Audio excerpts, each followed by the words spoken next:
Please tell us, what should he do? Move and live on the streets so he can afford his medicine? Or should he stay in the Salvation Army and go to the hospital every day and ride the bus home? Eden, Adam and Eve found health and happiness in the Salvation Army. Despite the fact that I was brought here with a full intention of dying, I truly believe that the Salvation Army will provide me with the best treatment and care. However, I quickly realized that the Salvation Army Southview Heights is an assisted living home that does not provide care. People often refer to it as a kindergarten for older adults. The Salvation Army is a one-way street. They have placed all of us here to die. They post your photo on the board when you reach your objective. It did not take long before I discovered that it's much simpler to live here if you lock your door and limit your activities to your room. In 4 consecutive instances, the Salvation Army told me not to socialize with staff members. This directive came from my workers and the building's manager. Before Christmas this year, the Salvation Army held a town hall meeting for all residents. Do not socialize with staff. Allow me to share an interesting anecdote. Every year, a Christmas box is prepared for the staff. This year, the box contained an impressive sum of over $4,800. This money comes from the tenants. While this is admirable, the tenants express their distrust in the management's ability to count the money accurately. Consequently, 2 tenants were required to be present during the counting process. Before I arrived at the Salvation Army, I received monthly benefits exceeding $300 for rent through my enrollment in the Shelter Aid for Elderly Renters, SAFER, program.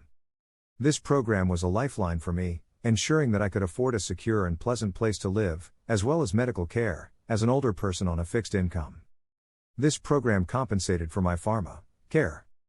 Because I live here in the Salvation Army, pharma care only covers 75% of my meds, I now pay 25%. The total amount of my bill is $467.87 for the period between January 1, 2023 and December 31, 2023. Unfortunately, this essential benefit has been terminated. So there isn't any money in my bank to pay this bill. This is all because I moved into the Salvation Army. The money formerly allotted by SAFER to the renters has been transferred to cover the Salvation Army's expenditures throughout everyone's stay here.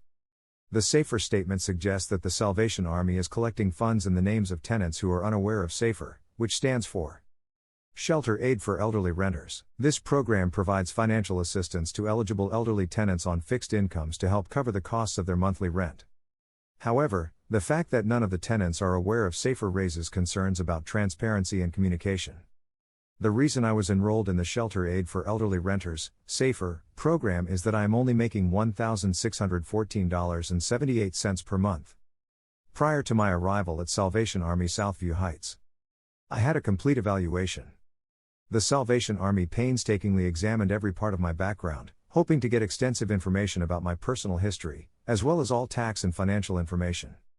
I moved into the Salvation Army on March 1, 2021. 70% of $1,614.78 is $1,130.35 plus cable, $30. Telephone, $26.20. Hydro, $18. The total rent on March 1, 2021, was $1,215.58. This is what I was paying in December 2023, $1,218.06.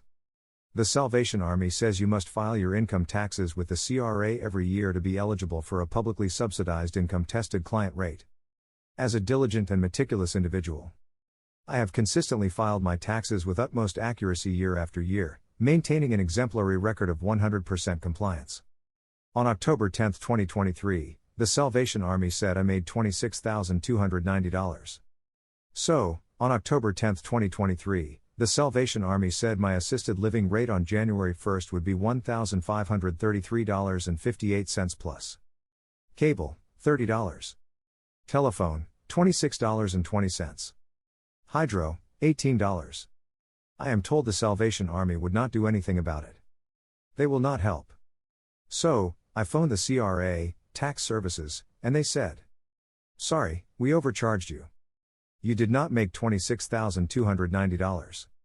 You only collected $1,614.78 per month. That does not add up to $26,290. So, we will fix it." Then on October 14, 2023, The Salvation Army sent me a letter.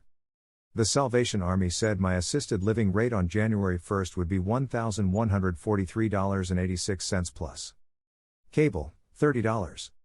Telephone, $26.20. Hydro, $18. Then on December 27th. The Salvation Army said my assisted living rate on January 1st would be $1,275.28 plus cable, $30. Telephone, $26.20. Hydro, $18. I've been told that the Salvation Army does not care what my bank said, they have their own way to do things. This is their letter. On January 9, 2024. Dear Mr. Peterman, I am writing to let you know that you will be charged a monthly rate for your assisted living unit. $1,275.28 plus $74.20 total $1,348.48. I was told not to trust them 100%, I gave them a money order for $1,218.06 for my January rent. On January 3, 2024 the Salvation Army tried to take $1,607.78 out of my bank, plus $48. There was not enough money in the bank, so that check bounced. The government only pays me $1,614.78 each month. The Salvation Army is demanding everything. Except $3. There is no money for my health care. I've been advised to relocate or go to the hospital every day for my medicines. The Salvation Army will phone 911 every day to take me there. The truth is I cannot afford to call 911 now. What should I do? Moved, so I can buy my medicine, or go to the hospital every day and take a bus back? What would you do? I would sure like to know.